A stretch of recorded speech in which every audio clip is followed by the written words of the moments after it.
안녕하세요. 가족 일기입니다. 만약에 남편이 밖에서 다른 여자를 만나고 심지어 4살짜리 아이까지 있다는 사실을 알게 된다면 어떠실 것 같으세요? 저는 눈물을 머금고 이미 오래전에 준비해뒀던 이혼 서류를 꺼내 들었습니다. 20년간 이어온 이 지긋지긋한 결혼 생활을 제 손으로 끝내려고 했죠. 그런데 제가 서류에 서명하려던 바로 그 순간, 막 집으로 들어온 아들이 제 손에 들린 펜을 확 낚아채는 게 아니겠어요? 그리고는 한 번도 들어본 적 없는 차가운 목소리로 제게 말했습니다. 엄마, 아직 서명하면 안 돼요. 저는 점지만 이상할 정도로 단호한 아들의 얼굴을 보며 대체 왜 나를 막아서는지 도무지 이해할 수가 없었습니다. 그리고 아들이 내뱉은 다음 말에 저는 완전히 얼어붙고 말았습니다. 딱 사흘만 기다리세요. 사흘만요. 아들은 잠시 말을 멈추더니 충격적인 비밀을 한 글자 내뱉었습니다. 제가 사람 시켜서 유전자 검사 맡겼어요. 스카, 액션, 스카. 그 아이랑 그 여자, 두 사람 검사 결과 보고서 모레면 우리 손에 들어올 거예요. 이 사진들 어디서 난 거야? 김준혁의 목소리는 술이 덜 깬 듯 조금 잠겨 있었습니다. 그 안에는 거의 눈치챌 수 없을 정도의 당혹감도 숨어 있었죠. 그는 사진이 진짜라는 걸 부인하지 않았습니다. 심지어 왜 자기를 몰래 찍었냐고 따지지도 않았죠. 이런 반응은 그 어떤 격한 부부싸움보다 제 가슴을 더 시리게 했습니다. 마치 차가운 칼날이 그대로 제 가슴에 박히는 것 같았죠.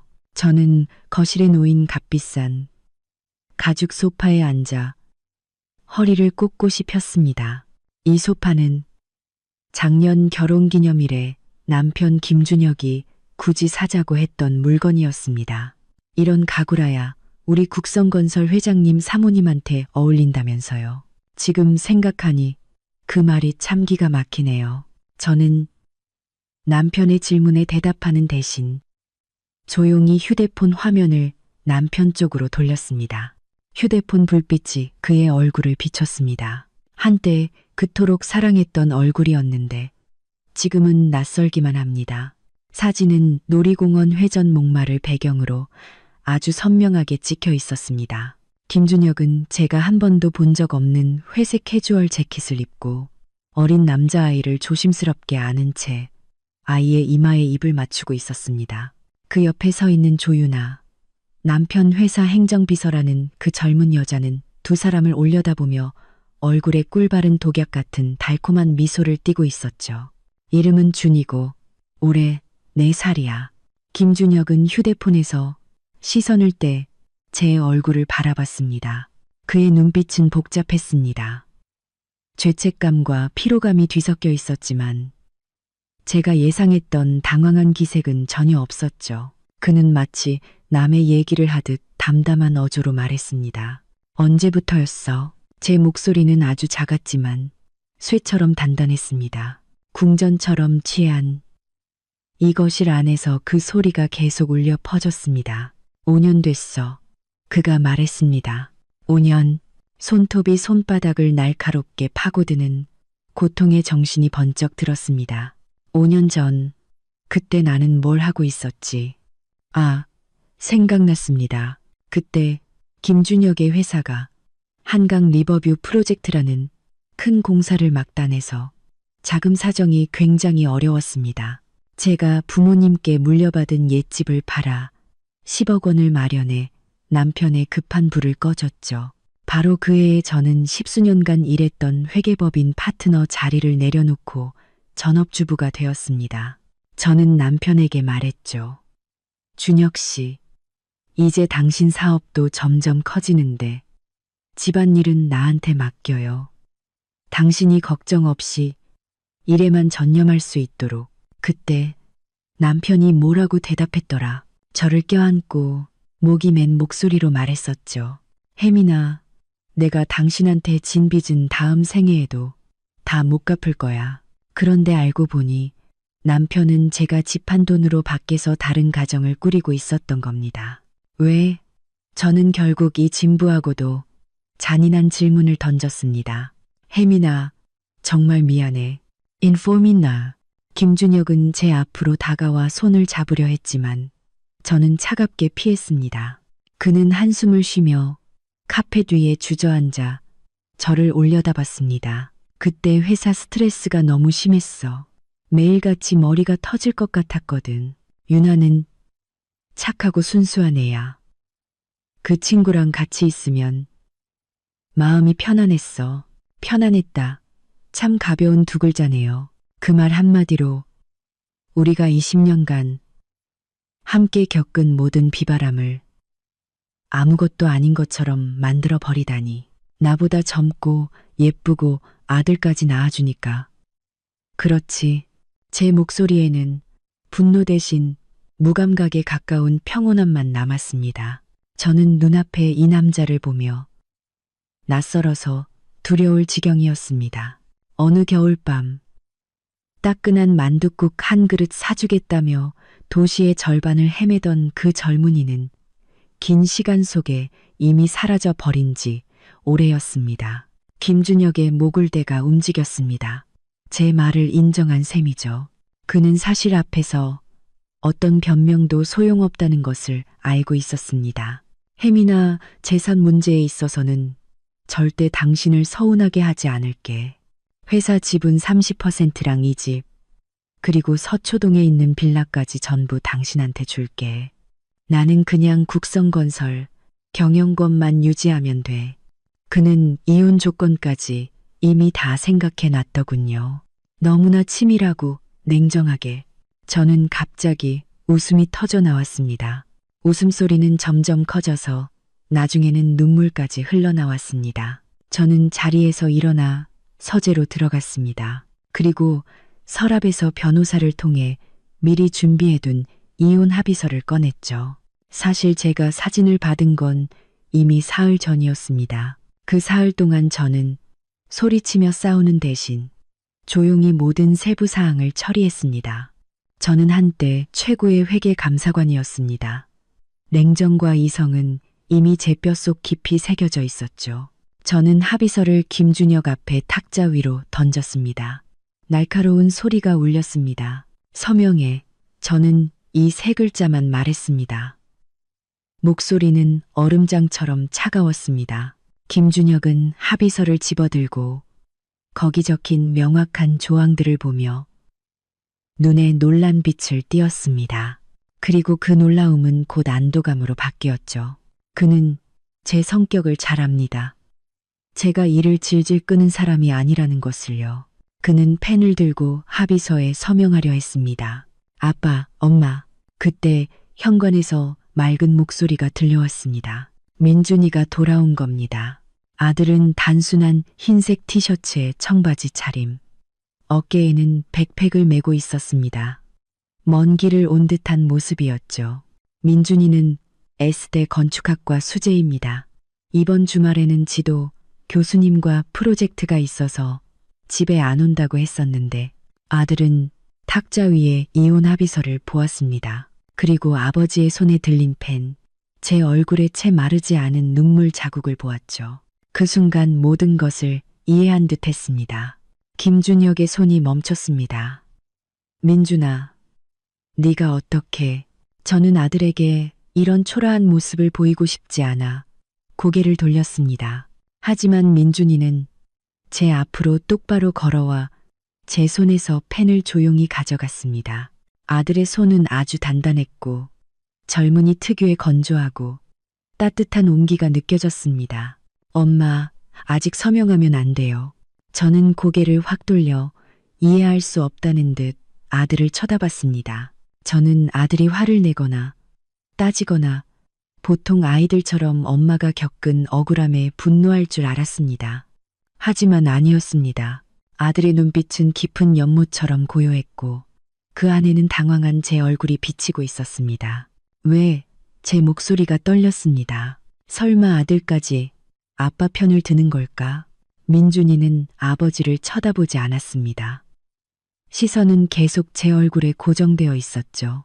아들은 한 글자 한 글자 또렷하게 말했습니다. 엄마, 사흘만 기다려요.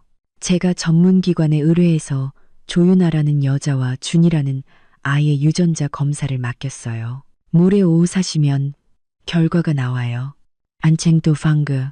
민준이의 이 말은 마치 깊은 물속에 던져진 폭탄 같았습니다. 고요했던 호수에 파문을 일으키며 거실을 발칵 뒤집어 놓았죠. 김준혁이 카펫 위에서 벌떡 일어섰습니다. 그의 얼굴에는 처음으로 진짜 공포와 분노가 서려 있었습니다. 김민준, 너 미쳤어? 지금 무슨 헛소리를 하는 거야? 네가 뭔데 그 사람들을 조사해? 이건 김준혁이 아들에게 거의 포효하듯 소리친 첫 순간이었습니다. 그는 항상 품행이 단정하고 공부 잘하는 아들을 자랑스러워했습니다. 부자 관계가 아주 가깝다고는 할 수 없었지만 그래도 늘 원만했죠. 저 역시 충격을 받았습니다. 아들의 행동을 도저히 이해할 수 없었죠. 남편이 바람을 피웠고 저 몰래 혼외자를 키웠습니다. 이건 명백한 사실이고 김준혁이 직접 인정한 치욕입니다. 이런 상황에서 유전자 검사를 하는 게 대체 무슨 의미가 있을까요? 그 아이가 정말 김준혁의 자식이라는 걸 증명해서 저를 더 비참하게 만들려는 걸까요? 저 안 미쳤어요. 민준이는 아버지의 분노 앞에서도 방관자처럼 침착했습니다. 아들은 저를 소파에 다시 앉히고 자신은 저와 김준혁 사이에 서서 마치 자연스러운 방패막이 되어 주었습니다. 아빠, 일단 진정하세요. 저는 그냥 어떤 일들은 100% 확실한 증거가 필요하다고 생각했을 뿐이에요. 특히 엄마가 평생의 노력을 포기하려는 이 순간에는요. 아들의 마지막 말은 아주 조용했지만 바늘처럼 제 마음 가장 부드러운 곳을 정확하게 찔렀습니다. 그렇습니다. 평생의 노력, 아무것도 없던 시절부터 지금의 수천억 자산가가 되기까지 국성건설의 벽돌 한 장 한 장에는 제 땀과 노력이 배어 있습니다. 저는 쿨하게 돌아설 수 있을 거라 생각했지만 아들이 이 말을 했을 때 깨달았습니다. 마음속의 억울함과 고통은 겉으로 드러난 것보다 훨씬 더 강렬하다는 것을요. 증거. 김준혁의 분노는 점차 황당함으로 바뀌었습니다. 내가 바로 증거야. 내 입으로 직접 인정했는데 무슨 증거가 더 필요해?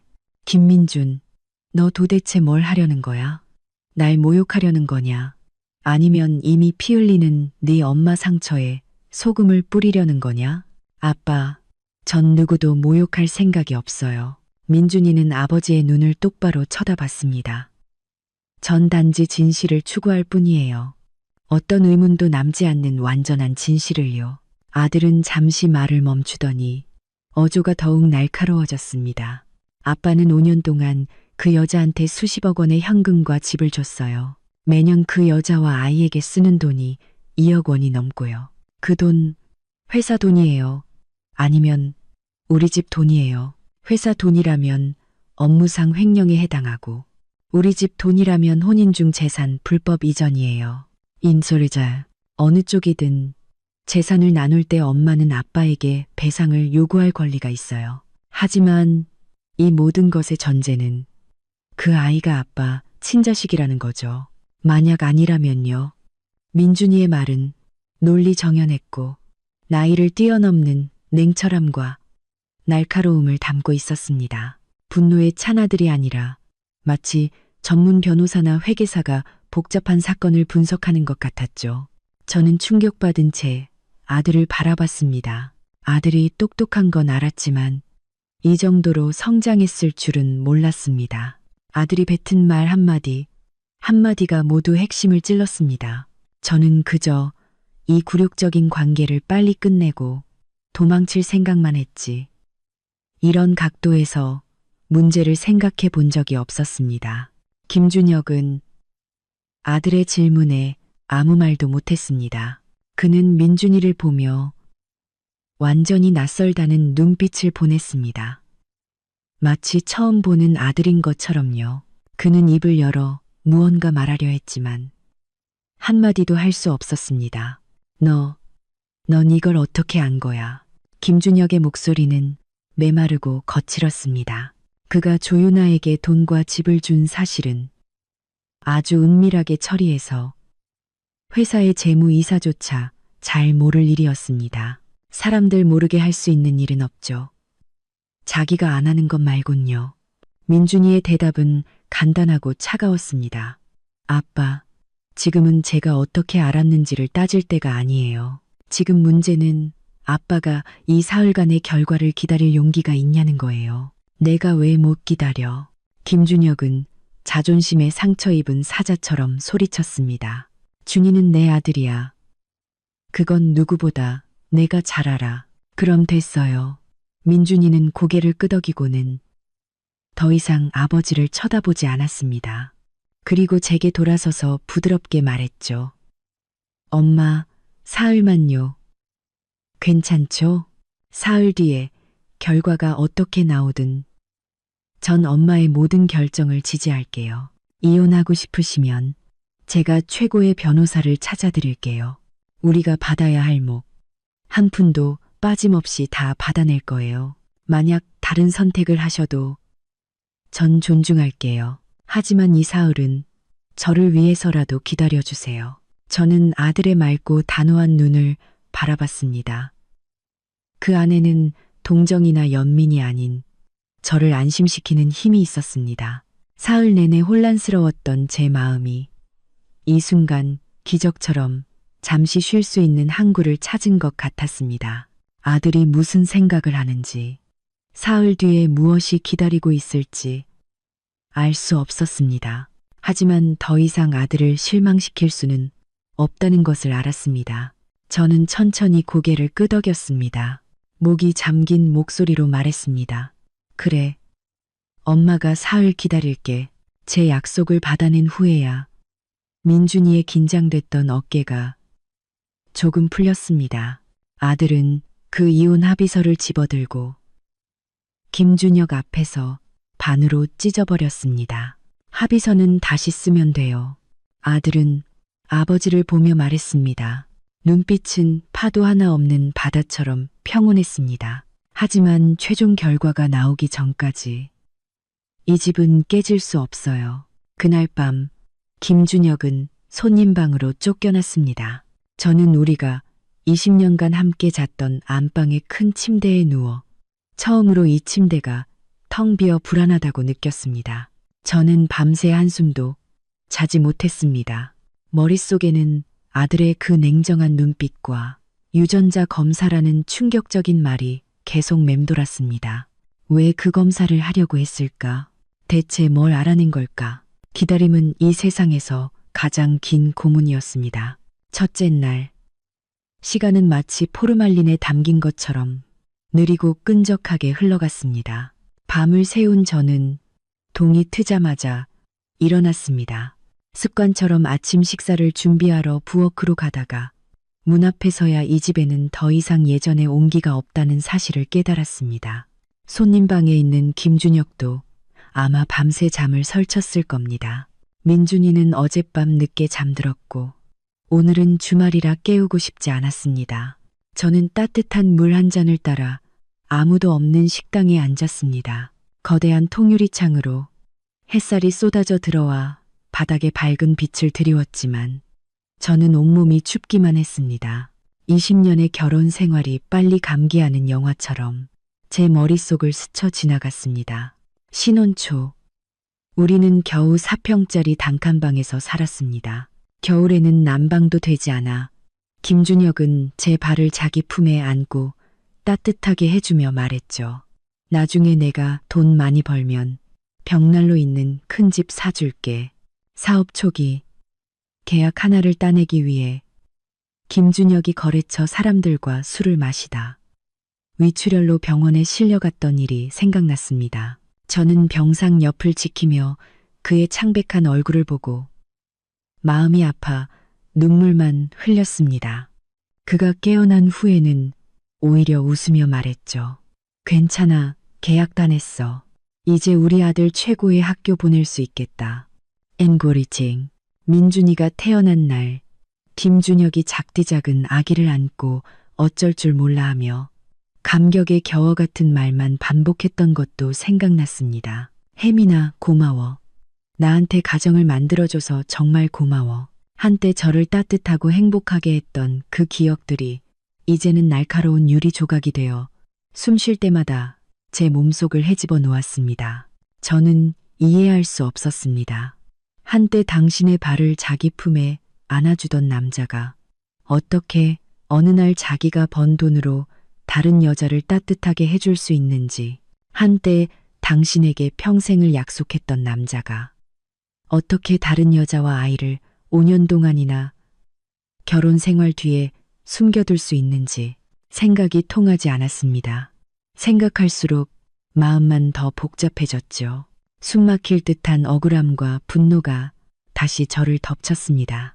저는 서재로 달려가 변호사에게 전화할 뻔했습니다. 더는 못 기다리겠다고, 단 1분도 못 기다리겠다고 말하려 했습니다. 지금 당장 이혼하고 싶다고. 엄마, 민준이가 어느새 잠에서 깨어 서재 문 앞에 기대서 있었습니다.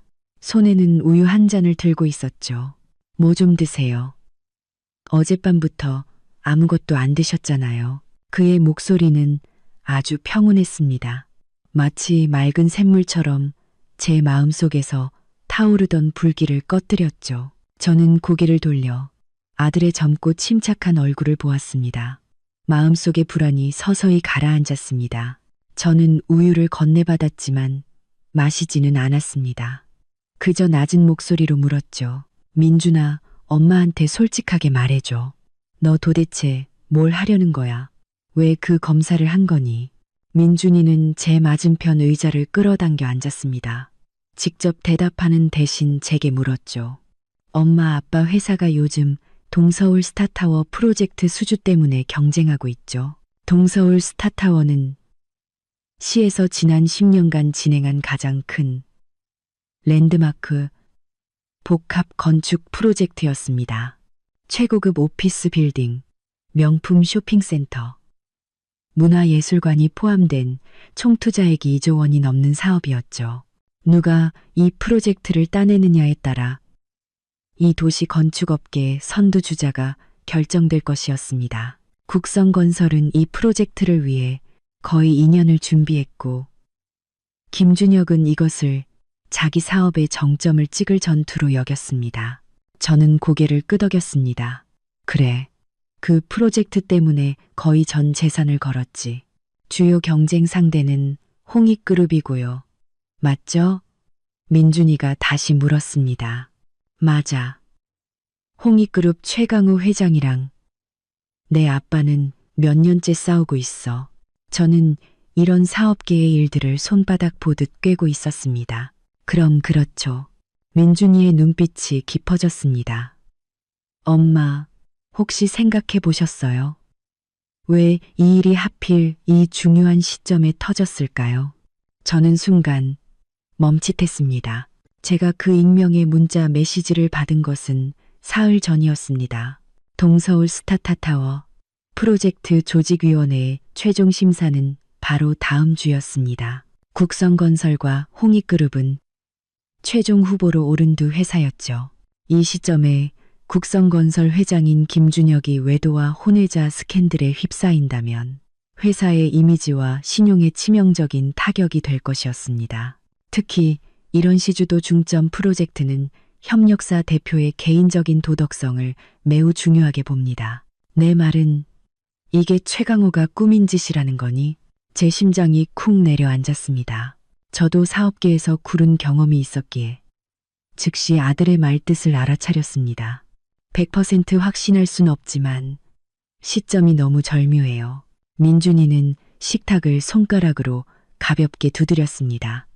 똑똑 소리가 났죠. 조윤아는 5년 전에 입사했고 직책은 행정비서예요.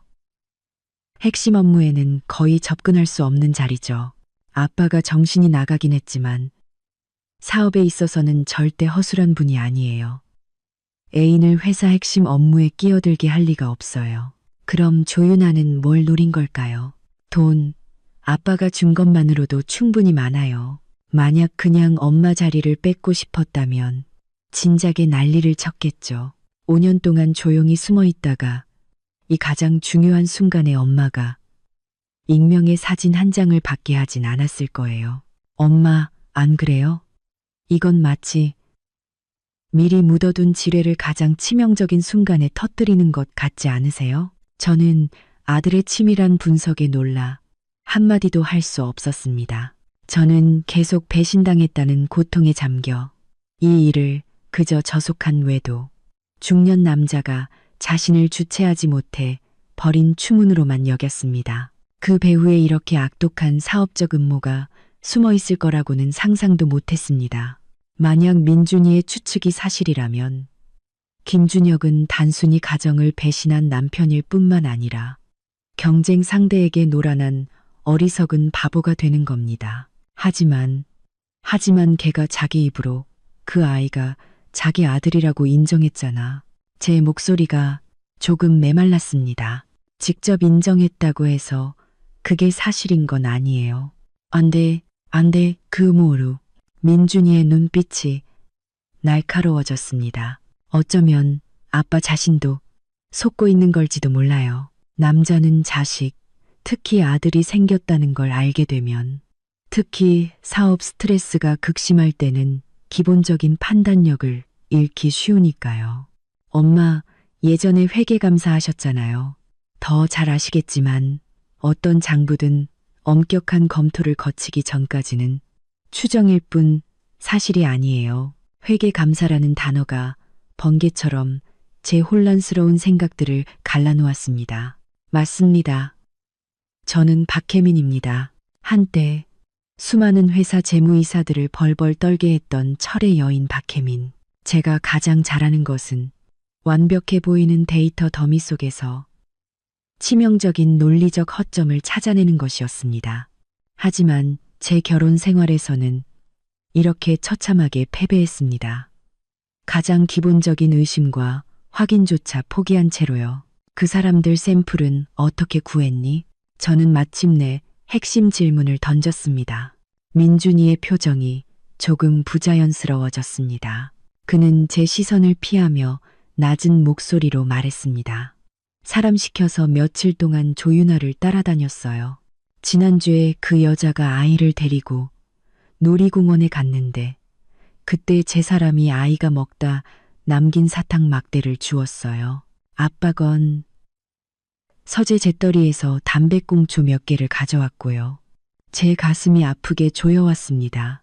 아들이 아버지의 추잡한 일을 알고 난 후 어떻게 이런 냉정을 유지하며 탐정처럼 한 걸음 한 걸음 계획을 세워 증거를 수집했는지 상상할 수 없었습니다. 20살짜리 아이에게 이것이 얼마나 큰 충격과 고통이었을까요? 저는 손을 뻗어 아들의 차가운 손등 위에 올려놓았습니다. 그리고 조용히 말했습니다. 민준아, 고생 많았어. 민준이의 몸이 살짝 떨렸습니다. 그는 고개를 들었고 눈가가 조금 붉어졌지만 억지로 웃으며 말했습니다. 엄마를 지킬 수만 있다면 고생 아니에요. 그 순간 저는 결심했습니다. 사흘 뒤의 결과가 어떻든 저 자신을 위해 그리고 아들을 위해 이 싸움에서 반드시 이겨야겠다고. 둘째 날 저는 완전히 다른 사람이 되었습니다. 더 이상 슬픔에 잠겨 헤어나오지 못하는 원망스러운 여자가 아니었죠. 아침 6시 저는 일어나서 몸에 딱 맞는 세련된 정장을 입고 정성스럽게 옅은 화장을 했습니다. 거울 속의 여자는 얼굴이 아직 조금 창백했지만 눈빛은 예전에 맑고 날카로운 빛을 되찾았습니다. 회계감사 업계에서 철의 여인이라 불리던 박혜민이 서서히 돌아오고 있었습니다. 민준이가 아래층으로 내려왔을 때 본 것은 바로 이런 광경이었습니다. 엄마는 식탁에 앉아 있었고 앞에는 노트북이 놓여 있었습니다. 화면에는 재무제표가 빽빽하게 채워져 있었죠. 한 손에는 커피를 들고 다른 한 손으로는 마우스를 움직이며 집중하는 모습이 마치 10년 전 자신의 사무실에 있을 때와 같았습니다. 엄마, 당신 국성건설 5년치 재무보고서 보고 있어. 아인고다. 저는 고개도 들지 않고 식탁 위에 다른 샌드위치를 가리켰습니다. 내 아침이야. 빨리 먹어. 다 먹으면 나랑 같이 갈 데가 있어. 제 말투는 의심의 여지가 없었고 오랜만에 느껴보는 주도권을 쥔 느낌이었습니다. 민준이는 조금 멍한 듯 했습니다. 이렇게 의욕 넘치는 엄마의 모습을 본 지 얼마나 오래되었을까요? 엄마가 가정으로 돌아온 이후 모든 빛이 사라지고 부드럽지만 희미한 그림자처럼 변해버렸습니다. 아들은 거의 잊고 있었습니다. 자신의 엄마가 한때 자신의 분야에서 반짝반짝 빛나던 여왕이었다는 것을요. 어디 가는데요? 민준이는 샌드위치를 먹으며 궁금한 듯 물었습니다. 사람 좀 만나러. 저는 노트북을 닫았습니다. 눈빛이 깊어졌죠. 우리가 가진 모든 조각을 맞춰줄 수 있는 사람. 1시간 후 시내 중심가의 한적한 카페에서 저는 약속한 사람을 만났습니다. 김철수. 예전에 제가 데리고 있던 후배였고 지금은 최고의 사설 탐정 사무소 흥신소를 운영하고 있습니다. 선배님, 이게 무슨 바람이 불어서 오셨어요?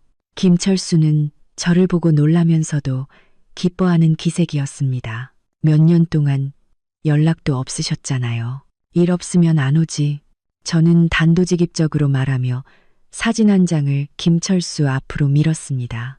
사진에는 민준이가 전에 찍었던 조윤아와 낯선 남자가 카페에서 만나는 옆모습이 담겨 있었습니다.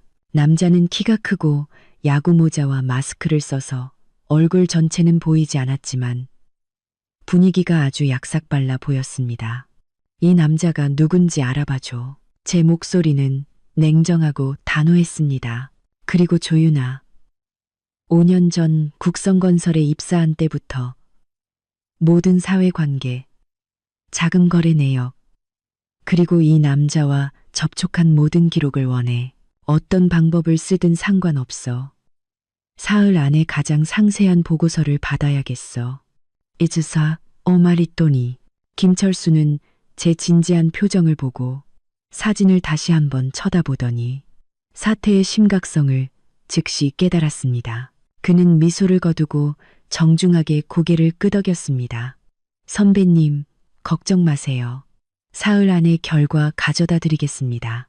카페에서 나오자 민준이가 참지 못하고 물었습니다. 엄마, 저 남자가 최강우 회장 사람이라고 의심하시는 거예요? 거의 확실해. 제 눈빛은 얼음처럼 차가웠습니다. 이 모든 게 계획된 함정이라면 조윤아 혼자서는 이 연극을 할 수 없어. 배우에 조종하는 사람이 분명히 있을 거야. 이 남자는 아마 그녀와 배우 세력 사이에 연락책일 가능성이 높아. 민준이는 엄마의 치밀한 계획을 보며 존경심으로 가득 찼습니다. 하지만 한편으로는 걱정도 되었습니다. 엄마, 아빠는 어떻게 하실 생각이에요? 김준영 얘기를 꺼내자 제 눈빛이 잠시 어두워졌지만 곧 다시 단호해졌습니다. 그 사람, 지금 이 판에서 가장 멍청한 장기 말이야. 모든 진실이 밝혀지기 전까지는 손님 방에 얌전히 있는 게 좋을 거야. 괜히 나와서 나한테 방해만 될 테니까. 오후에 저는 이혼 소송을 맡긴 이명훈 변호사에게서 전화를 받았습니다. 박혜민 여사님. 여사님과 김준혁 회장님의 재산 분할에 대해 제가 일단 정리를 좀 해봤습니다. 국성건설의 지분 구조가 좀 복잡합니다. 김 회장님이 51%를 보유하고 계시고 여사님 개인 명의로 10%, 그리고 차명으로 4%가 여사님 명의로 되어 있습니다. 만약 소송으로 이혼하게 되면 이 65%의 지분은 모두 부부 공동 재산으로 인정되어 여사님께서 최소 32.5%를 분할받으실 수 있습니다. 하지만 만약 김 회장님이 특정 자산이 혼전 재산임을 증명하거나 혹은 개인적으로 이명훈 변호사는 전화기 너머로 각종 법률 조항과 가능성을 쉴 새 없이 분석했습니다. 저는 조용히 듣고 있었지만 머릿속은 빠르게 돌아가고 있었습니다. 제가 생각하는 것은 더 이상 어떻게 돈을 나눌까가 아니었습니다. 만약 민준이의 추측이 사실이라면 김준혁의 지금의 솔직함과 관대함은 계산된 행동이라는 생각이 들었죠. 그가 자발적으로 제게 지분 30%를 주겠다고 한 것은 겉보기에는 관대해 보이지만 사실은 자신의 21% 경영권을 지키기 위한 것이었습니다. 그가 여전히 국성건설의 최대 주주로 남아있는 한 재기할 기회는 얼마든지 있었습니다. 그리고 만약 이 일이 최강호의 음모로 밝혀져 김준혁이 스캔들 때문에 동서울 스타타워 프로젝트를 잃고 회사 주가가 폭락한다면 그가 제게 나눠준 30%의 지분은 가치가 크게 떨어져 휴지 조각이 될 수도 있었습니다. 정말 대단한 수법이군. 후퇴하는 척하며 전진하다니. 제 마음은 완전히 차가워졌습니다. 그 아이가 그의 친자식이든 아니든 김준혁은 처음부터 끝까지 자신의 회사, 자신의 이익만을 생각하고 있었습니다. 이 변호사님, 저는 그의 말을 끊었습니다. 재산 분할 문제는 일단 보류하죠. 대신 홍익그룹의 최근 동향, 특히 최강호 회장에 대해 좀 알아봐 주세요. 그리고 만약 제가 김 회장이 혼인 중에 타인에게 거액의 자산을 불법적으로 이전했다는 증거를 제공한다면 저희가 더 많은 재산을 확보하는데 얼마나 도움이 될까요? 전화기 너머의 이명훈 변호사는 잠시 멈칫했습니다. 제 생각의 흐름을 따라오지 못한 듯했죠. 하지만 전문 변호사답게 그는 즉시 대답했습니다. 엄청나게 큽니다. 액수가 막대하다면 혼인 중 재산 침해로 간주되어 재산 분할 시 그를 완전히 빈털터리로 만들 수도 있습니다. 좋아요. 알겠습니다. 저는 전화를 끊고 길게 한숨을 내쉬었습니다. 판은 이미 시작되었습니다. 저는 더 이상 수동적으로 선고를 기다리는 패자가 아니었습니다. 제가 직접 이 판에 뛰어들어 저의 모든 것을 되찾을 것입니다. 셋째 날, 결전의 날이었습니다. 공기 중에는 폭풍우가 오기 전에 죽음 같은 고요함이 감돌았습니다.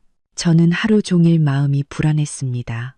때로는 제가 허황된 추측에 모든 희망을 건 정신 나간 도박꾼처럼 느껴졌고, 때로는 아들의 분석이 완벽해서 진실이 곧 드러날 것만 같았습니다. 이 두 감정이 계속해서 저를 잡아당겨 고통스럽게 했습니다.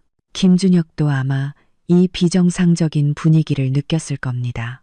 그는 2번이나 손님방에서 나와 제게 말을 걸려 했지만 저와 민준이가 거실에 앉아 한 명은 컴퓨터로 데이터를 분석하고 다른 한 명은 무언가 자료를 정리하는 모습을 보고는 모자 사이에 외부인이 끼어들 수 없는 결계가 처진 것을 느꼈을 겁니다. 그는 입을 열었지만 결국 아무 말도 하지 못하고 조용히 물러났습니다. 오후 3시 30분, 약속된 4시까지 30분밖에 남지 않았을 때 김철수에게서 전화가 걸려왔습니다. 선배님, 알아냈습니다. 김철수의 목소리는 매우 낮았지만 흥분을 감추지 못했습니다. 사진 속 남자는 유강이라는 자로 최강호의 운전기사 겸 경호원입니다.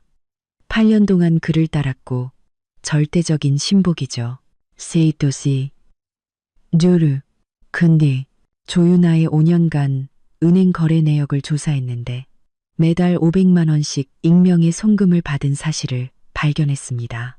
자금 출처는 해외 계좌로 연결되고요. 그리고 그녀 명의의 강동구 아파트, 그 계약금 출처도 추적했습니다. 유강이 여러 중간 계좌를 통해 그녀에게 송금한 돈이었습니다. 제 심장이 빠르게 뛰기 시작했습니다. 가장 결정적인 건요. 김철수가 말을 이었습니다. 조윤아의 6개월 전 삭제된 문자 메시지를 복구했는데 그중 하나가 유강이 보낸 것이었습니다. 최 회장님께서 때가 거의 다 됐다고 하셨다. 그놈이 아이를 자기 자식이라고 믿게 만들고 실수하지 마라. 일이 성공하면 약속한 돈은 한 푼도 빠짐없이 주겠다. 모든 증거, 지금 바로 제 이메일로 보내주세요. 제 목소리는 흥분으로 약간 떨렸습니다. 증거는 산처럼 쌓였습니다. 이건 더 이상 추측이 아니라 사실이었습니다. 조윤아는 처음부터 끝까지 최강우가 설치한 덫이었습니다. 김준혁, 이 잘난 척하는 바보는 자신과 아무런 혈연 관계도 없는 아이를 위해 수십억 원의 돈을 쏟아부었고 자신이 직접 세운 회사를 거의 망하게 할 뻔했습니다. 저는 순간 어지러움을 느꼈습니다. 지금 제가 분노해야 할지 아니면 이 어처구니 없는 상황에 웃어야 할지 알 수 없었습니다. 저는 민준이를 쳐다봤습니다. 민준이도 마침 고개를 들었습니다. 알아. 민준이도 마침 고개를 들었습니다. 모자의 시선이 허공에서 마주쳤고 서로의 눈에서 모든 것이 결정되기 전에 긴장감을 읽을 수 있었습니다. 이제 모든 준비는 끝났습니다. 마지막 한 조각만 남았죠. 그 유전자 검사 보고서는 낙타의 등을 부러뜨릴 마지막 지푸라기이자 반격의 시작을 알리는 신호탄이 될 것입니다. 시간은 1분 1초가 지나갔습니다. 매 순간이 한 세기처럼 길게 느껴졌죠. 거실의 낡은 괴종시계가 째깍, 째깍 소리를 내며 다가올 순간을 향해 카운트다운을 하는 것 같았습니다. 3시 59분. 제 손바닥은 이미 식은땀으로 축축했습니다. 민준이는 겉으로는 평온해 보였지만 소파를 계속 두드리는 손가락이 그의 내면의 불안을 드러내고 있었습니다. 마침내 제 휴대폰 벨 소리가 이 숨막히는 정적을 갈랐습니다. 화면에는 이명훈 변호사라는 두 글자가 깜빡이고 있었습니다. 저는 깊게 숨을 들이쉬고 통화 버튼을 눌렀습니다. 그리고 스피커폰을 켰죠. 김준혁도 듣게 하고 싶었습니다. 그가 굳게 믿었던 사실이 얼마나 우스꽝스러운 거짓말이었는지를요. 박혜민 여사님. 전화기 너머 이명훈 변호사의 목소리는 이상하게 들렸습니다. 엄청난 비밀을 발견한 흥분도 아니었고 평범한 결과를 전달하는 차분함도 아니었습니다. 그것은 혼란과 충격이 뒤섞인 형용할 수 없는 어조였습니다. 검사 결과가 나왔습니다. 제 심장이 목구멍까지 차오르는 것 같았습니다. 직접 한번 오시는 게 좋겠습니다. 이명훈 변호사는 잠시 말을 멈추고 말을 고르는 듯 했습니다. 이 결과는 제가 전화로 설명해 드리기가 힘듭니다. Nothing. 너무 믿기지가 않아서요. 저는 휴대폰을 쥔 손을 살짝 떨었지만 목소리는 애써 평온을 유지했습니다. 이 변호사님, 지금 바로 가겠습니다. 전화를 끊고 저는 민준이를 쳐다봤습니다. 그는 제게 고개를 끄덕이며 격려와 지지의 눈빛을 보냈습니다. 그리고 저는 김준혁에게로 고개를 돌렸습니다. 그는 손님방 문 앞에 서 있었고 얼굴은 끔찍할 정도로 창백했습니다. 유전자 검사 결과가 나왔대. 같이 가서 들어볼래? 제 말투는 얼음장처럼 차가웠습니다. 김준혁은 입을 열어 무언가 말하려 했지만 결국 조용히 고개를 끄덕일 뿐이었습니다. 30분 후 우리 세 사람은 이명훈 변호사의 사무실에 도착했습니다. 이명훈 변호사의 사무실은 시내 중심가의 고급 오피스 빌딩 최상층에 있었습니다. 통유리창을 통해 도시 전체의 풍경을 내려다볼 수 있었죠. 하지만 이 순간 창밖의 경치를 감상할 마음의 여유는 누구에게도 없었습니다. 이명훈 변호사는 우리 세 사람이 함께 나타난 것을 보고 얼굴에 놀란 기색을 보였지만 곧 전문 변호사다운 침착함을 되찾았습니다. 그는 책상 서랍에서 누런색 서류 봉투를 꺼내 책상 위에 올려놓았습니다. 박 여사님, 김 회장님, 검사 결과는 여기 있습니다. 그는 서둘러 봉투를 열지 않고 먼저 저를 바라봤습니다. 결과를 공개하기 전에 어떤 방식으로 보고를 받으시길 원하는지 확인해야겠습니다. 결론만 말해주세요. 저는 짧게 말했습니다. 심장이 가슴속에서 쿵쾅거렸죠. 이명훈 변호사는 고개를 끄덕이고 봉투를 뜯어 그 안에서 약 10여 페이지 분량의 검사 보고서를 꺼냈습니다. 그는 마지막 결론 페이지로 넘겨 코 위에 안경을 밀어 올렸습니다. 검사 기관에서 발행한 공식 보고서에 따르면 제출된 두 개의 샘플, 하나는 조윤아 씨의 아들 준희군의 생물학적 샘플, 다른 하나는 김준혁 회장님의 생물학적 샘플을 DNA 대조 분석한 결과 두 사람 사이에는 생물학적 친자 관계가 성립하지 않는 것으로 확인되었습니다. 사무실은 죽음과 같은 정적에 휩싸였습니다. 저는 제 거친 숨소리를 들었고 옆에 있던 김준혁이 숨을 들이켜는 소리도 들었습니다. 무슨 소리요? 김준혁의 목소리는 거의 들리지 않을 정도로 쉬어 있었습니다. 그럴 리가 없어. 이명훈 변호사는 보고서에 데이터 분석 페이지를 펴서 김준혁 앞으로 밀었습니다. 김 회장님, 직접 보시죠. DNA 유사도가 0.01% 미만입니다. 과학적으로 친자 관계를 완전히 배제할 수 있는 수치입니다. 김준혁은 떨리는 손으로 보고서를 받아들었습니다. 그의 눈은 보고서 위의 데이터 차트를 뚫어지게 쳐다봤고 얼굴은 창백해졌다가 새하얗게 그리고 다시 잿빛으로 변했습니다. 그의 입술이 떨렸고 온몸은 마치 벼락을 맞은 듯 그 자리에 굳어버렸습니다. 말도 안 돼. 절대 그럴 리가 없어. 그는 이 말을 계속 되뇌었습니다. 준이가 어떻게 내 아들이 아닐 수가 있어? 조윤아가 내게 직접 말했어. 아이가 내 아들이라고. 아빠, 이제야 모르시겠어요. 민준이가 마침내 입을 열었습니다. 그의 목소리는 평온했지만 사람의 마음을 꿰뚫는 힘이 있었습니다. 조윤아는 처음부터 아빠를 속인 거예요. 배우에 조종하는 사람이 있고 목적은 아빠를 무너뜨리고 국성건설을 망하게 하는 거였어요. 저는 휴대폰을 꺼내 이메일을 열고 김철수가 방금 보내온 증거들을 화면에 띄웠습니다. 그리고 휴대폰 화면을 김준혁에게 돌렸습니다. 직접 보세요. 이건 조윤아와 홍익그룹 최강호 회장의 운전기사 유강의 통신 기록이에요. 그리고 매달 받은 익명의 송금 기록과 그녀 명의 아파트 계약금의 자금 출처고요. 모든 증거가 한 가지 결론을 가리키고 있어요. 이건 치밀하게 계획된 사기극이에요.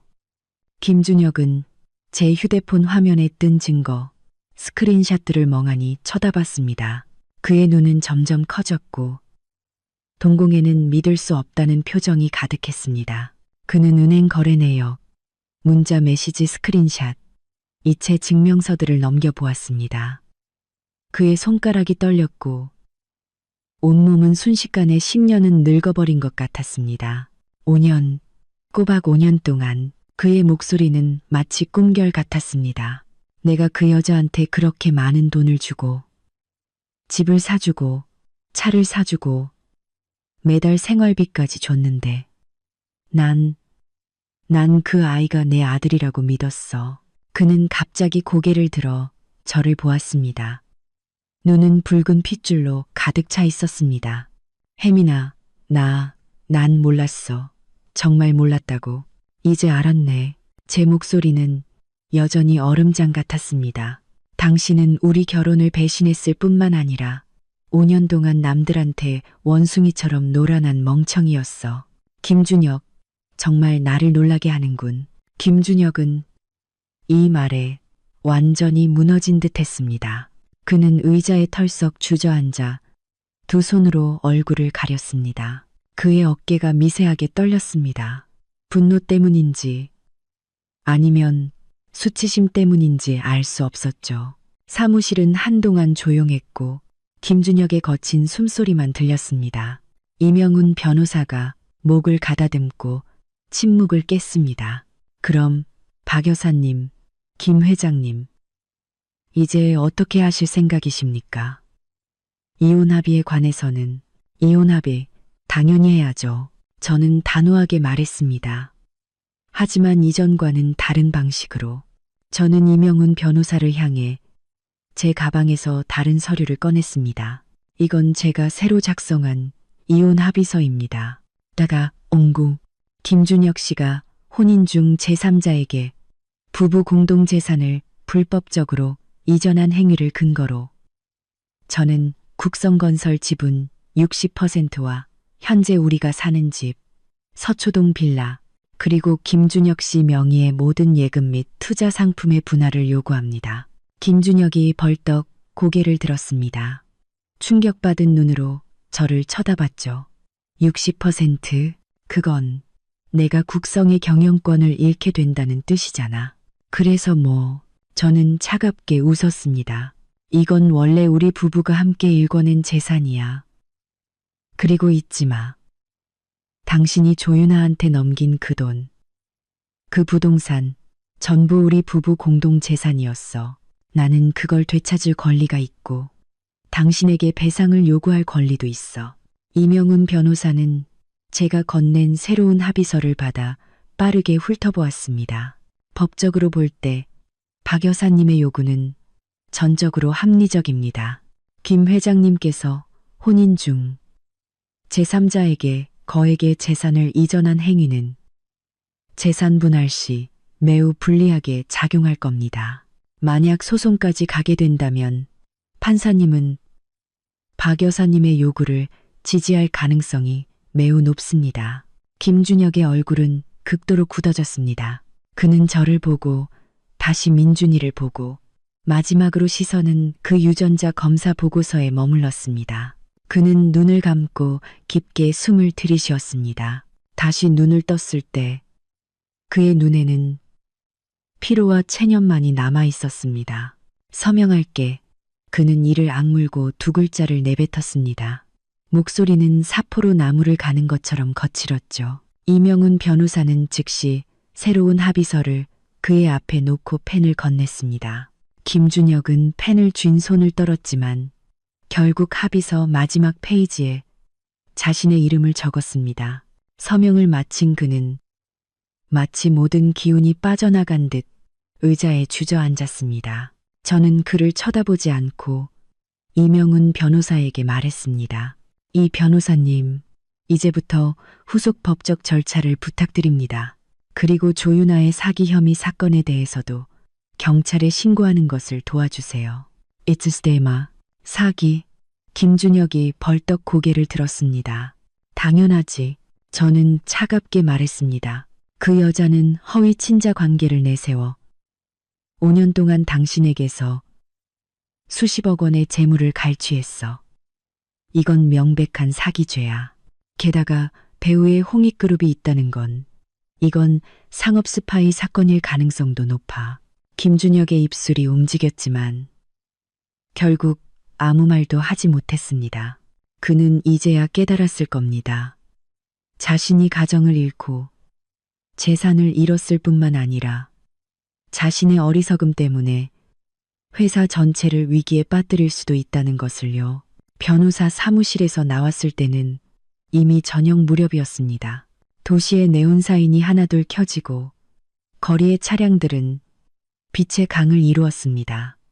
저는 오피스 빌딩 문 앞에 서서 깊게 숨을 들이쉬었습니다. 차가운 저녁 바람이 얼굴을 스쳤지만 저는 그 어느 때보다 정신이 맑았습니다. 민준이가 제 옆에 서서 제 손을 가볍게 잡았습니다. 엄마, 잘하셨어요. 잉그이자잉. 저는 고개를 돌려 저보다 키가 훌쩍 커버린 아들을 보았습니다. 아들의 눈에는 나이를 뛰어넘는 성숙함과 지혜가 담겨 있었습니다. 민준아, 고마워. 저는 진심으로 말했습니다. 내가 아니었으면 나는 아마 멍청하게 그 불공평한 합의서에 서명하고 상처만 가득 안고 떠났을 거야. 엄마잖아요. 내가 엄마를 지키지 않으면 누가 지켜요? 민준이는 웃었습니다. 그 미소에는 젊은이 특유의 활기와 굳건함이 있었습니다. 김준혁이 뒤따라 나왔습니다. 그의 발걸음은 비틀거렸고 온몸은 넋이 나간 듯 보였습니다. 그는 제 앞에 서서 말을 꺼내려다 말았습니다. 혜민아, 나 아무 말도 하지 마. 저는 그의 말을 끊었습니다. 법적 절차가 모든 걸 처리해 줄 거야. 오늘부터 우리는 남이야. 저는 민준이의 손을 잡고 길가에 세워둔 차로 향했습니다. 잠깐만, 김준혁이 갑자기 소리쳤습니다. 저는 걸음을 멈췄지만 돌아보지는 않았습니다. 동서울 스타타워 프로젝트 다음 주 금요일에 최종 심사야. 지금 이런 일이 터져서 국성건설이 이 프로젝트를 잃을지도 몰라. 그의 목소리에는 애원이 담겨 있었습니다. 혜민아, 네가 날 미워하더라도 국성은 당신의 피땀이기도 하잖아. 제발 회사가 이 위기를 넘길 수 있도록 도와줘. 저는 천천히 몸을 돌려 그를 바라봤습니다. 제가 한때 깊이 사랑했던 이 남자. 지금은 너무나 낯설고 너무나 초라해 보였습니다. 하지만 제 마음에는 더 이상 어떤 동료도 없었습니다. 김준혁. 이제 와서 국성이 내 피땀이라는 생각이 들어 제 말투는 무서울 정도로 평온했습니다. 나 몰래 밖에서 여자 만나고 재산 빼돌릴 때는 국성이 우리 둘의 피땀이라는 생각 안 했어? 경쟁 상대한테 속아서 멍청하게 함정에 빠졌을 때는 국성이 우리 둘의 피땀이라는 생각 안 했냐고. 김준혁은 제 질문에 아무 말도 못하고 멍하니 서 있을 뿐이었습니다. 국성, 내가 맡을 거야. 저는 말을 이었습니다. 하지만 당신 때문이 아니야. 나 자신을 위해서, 민준이를 위해서, 그리고 회사를 위해 오랫동안 헌신해온 직원들을 위해서야. 하지만 이 모든 건 이제 당신과는 아무 상관없어. 말을 마친 저는 차문을 열고 안으로 들어갔습니다. 민준이는 아버지를 한번 쳐다보고는 가볍게 한숨을 쉬고 차에 탔습니다. 차는 천천히 오피스 빌딩을 벗어났고 김준혁의 외로운 모습을 뒤로했습니다. 차창 너머로 그가 여전히 그 자리에 서 있는 것이 보였습니다. 짙어지는 어둠 속에서 너무나 작고 무력해 보였죠. 하지만 제 마음에는 더 이상 동정심이 없었습니다. 오직 후련함 뿐이었습니다. 그 후 일주일 동안 저는 눈코 뜰 새 없이 바빴습니다. 먼저 이혼 후에 재산 분할과 지분 변경을 처리해야 했습니다. 이명훈 변호사는 매우 효율적이어서 사흘 만에 모든 법적 서류 제출을 마쳤습니다. 법원은 우리가 제출한 증거를 검토한 후 신속하게 판결을 내렸고 제 요구 대부분을 받아들였습니다. 저는 공식적으로 국성건설의 최대 주주가 되어 회사 지분 60%를 보유하게 되었습니다. 김준혁은 25%의 지분을 유지했지만 회사에 대한 경영권을 잃었습니다. 다음으로는 조윤아의 사기 사건을 처리해야 했습니다. 완벽한 증거 자료를 제출하자 경찰은 정식으로 수사에 착수했습니다. 조윤아는 일이 탄로난 것을 알고 도망치려 했지만 공항에서 경찰에 체포되었습니다. 신문 과정에서 그녀는 홍익그룹의 최강호와 운전기사 유강희 배우 조종자임을 자백했습니다.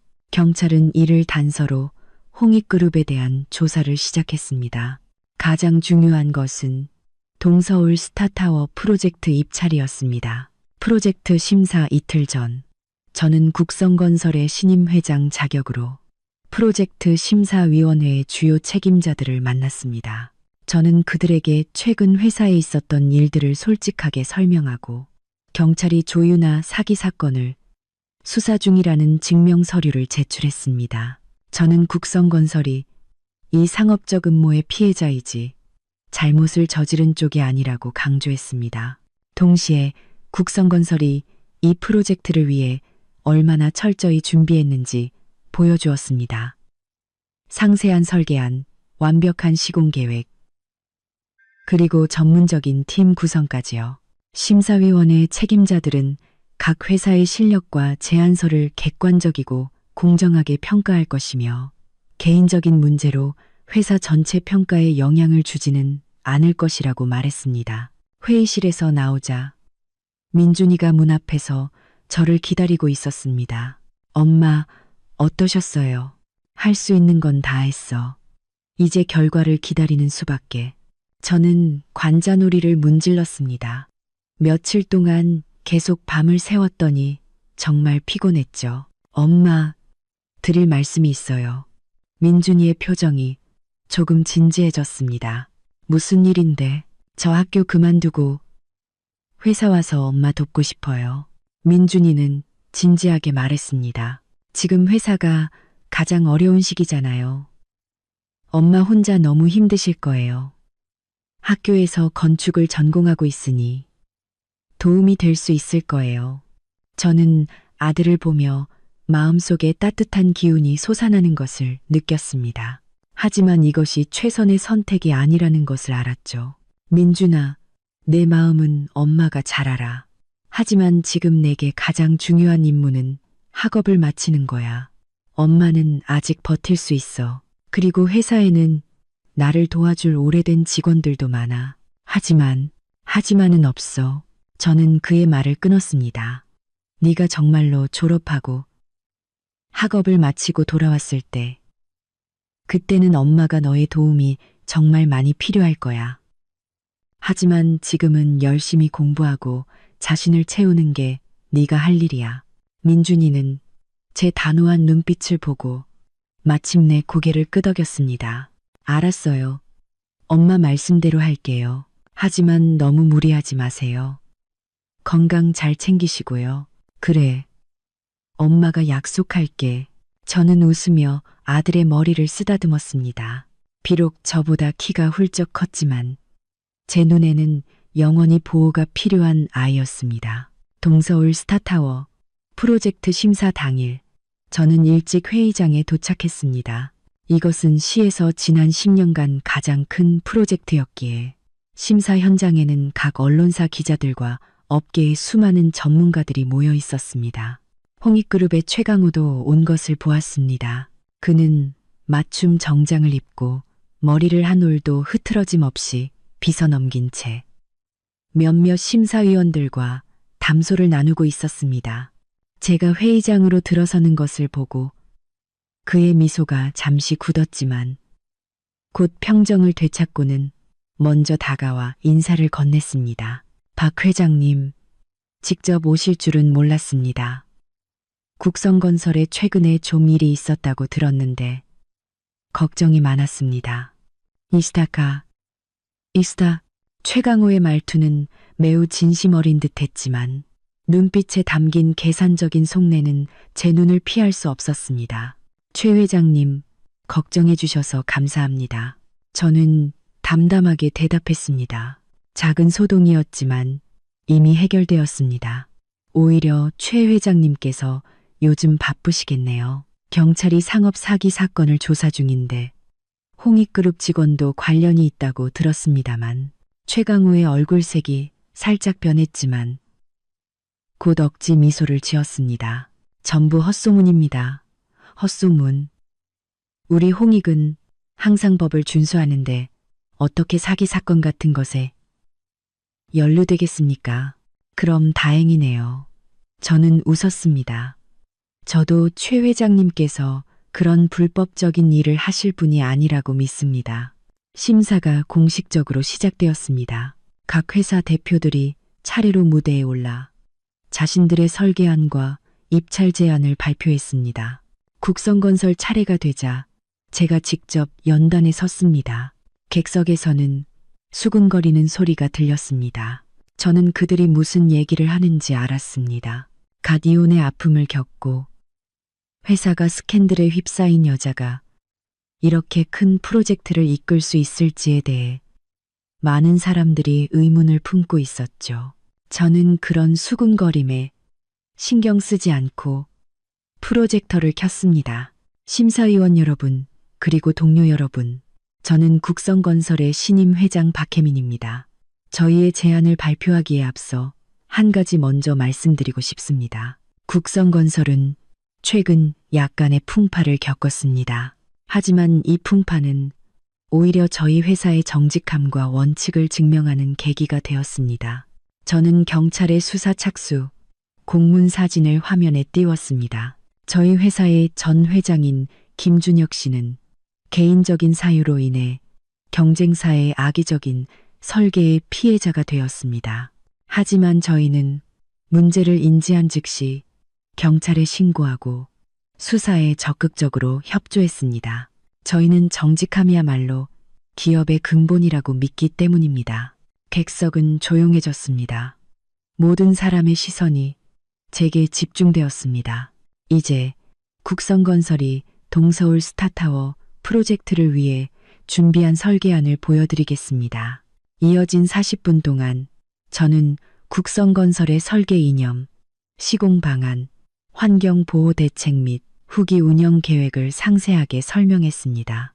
이 제안서는 제가 직접 검토하고 수정한 것으로 국성건설 최고의 팀의 노력이 담겨 있었습니다.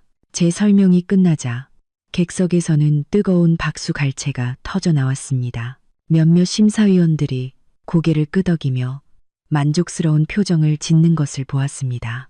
반면 최강호의 얼굴은 점점 더 굳어갔습니다. 모든 회사의 발표가 끝난 후 심사위원회는 논의를 위해 휴회를 선언하고 오후에 결과를 발표하겠다고 했습니다. 결과를 기다리는 몇 시간은 제 인생에서 가장 긴 시간이었습니다. 민준이는 저와 함께 있기 위해 일부러 학교에서 달려왔습니다. 우리는 회의장 밖 카페에 앉아 아무 말 없이 창밖의 거리 풍경만 바라봤습니다. 오후 3시 심사위원회는 모든 참석자를 다시 소집했습니다. 위원장이 무대에 올라 밀봉된 봉투를 손에 들고 있었습니다. 심사위원회의 신중한 논의와 평가를 거쳐 지금부터 동서울 스타타워 프로젝트의 낙찰 업체를 발표하겠습니다. 그는 봉투를 뜯어 안의 내용을 확인했습니다. 회의장은 바늘 떨어지는 소리도 들릴 만큼 조용했습니다. 국성건설그룹입니다. 우레와 같은 박수 소리가 터져 나왔습니다. 저는 자리에 앉아 한동안 무슨 일이 일어났는지 실감하지 못했습니다. 민준이가 감격에 겨워 제 손을 잡았습니다. 엄마, 우리가 해냈어요. 우리가 낙찰됐어요. 저는 그제야 정신을 차렸습니다. 눈가가 저도 모르게 촉촉해졌죠.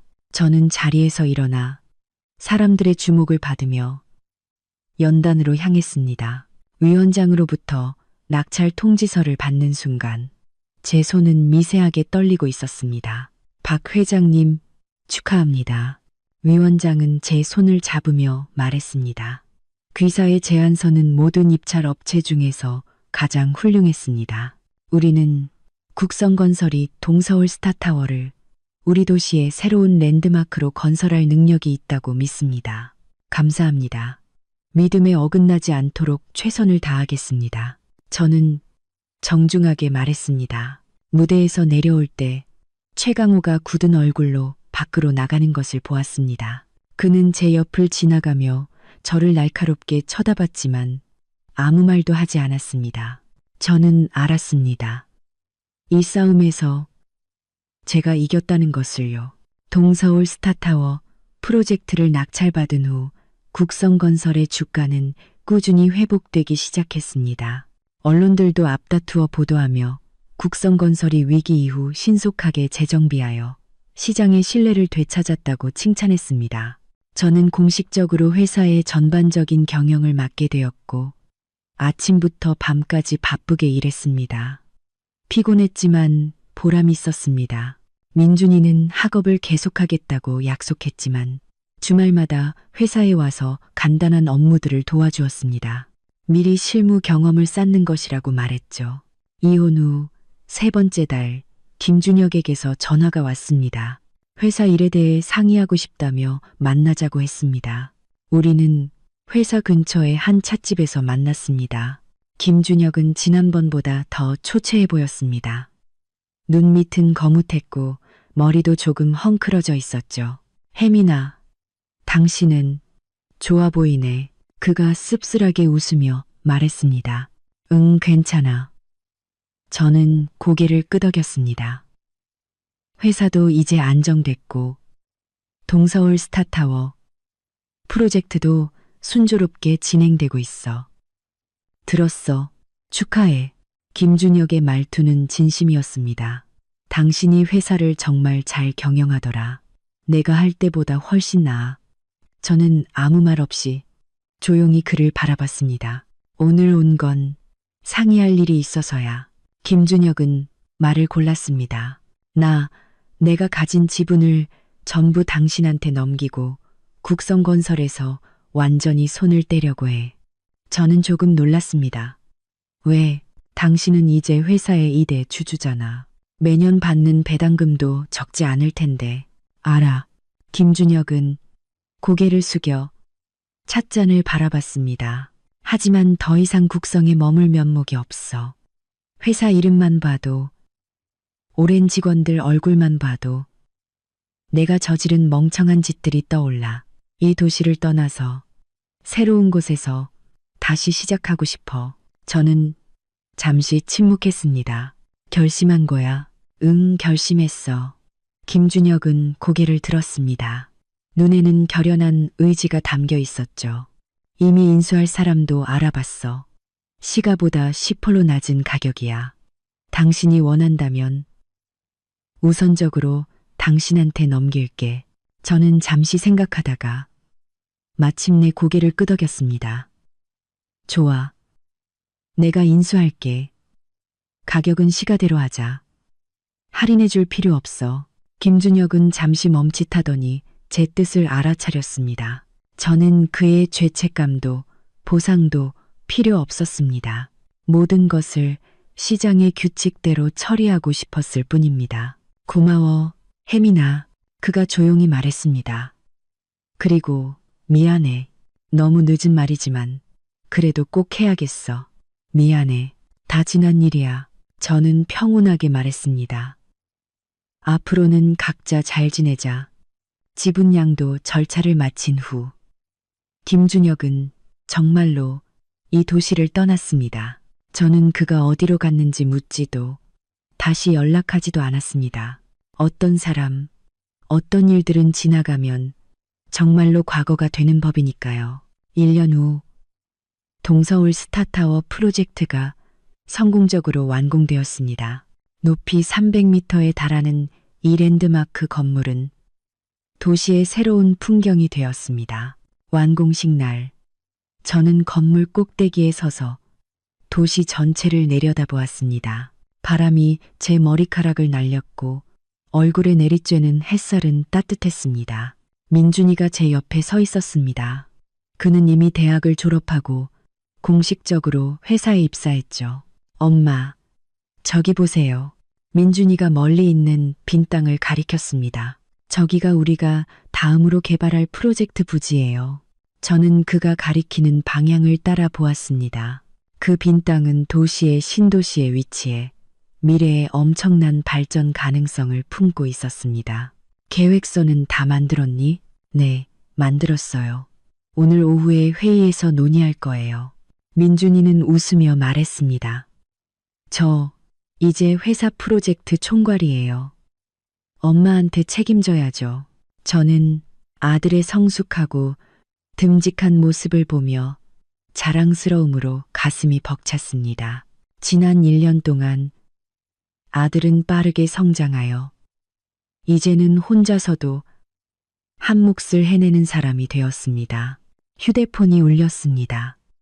김철수에게서 온 전화였죠. 선배님, 조윤아 사건 판결 났습니다. 사기죄 성립으로 징역 7년형을 선고받았어요.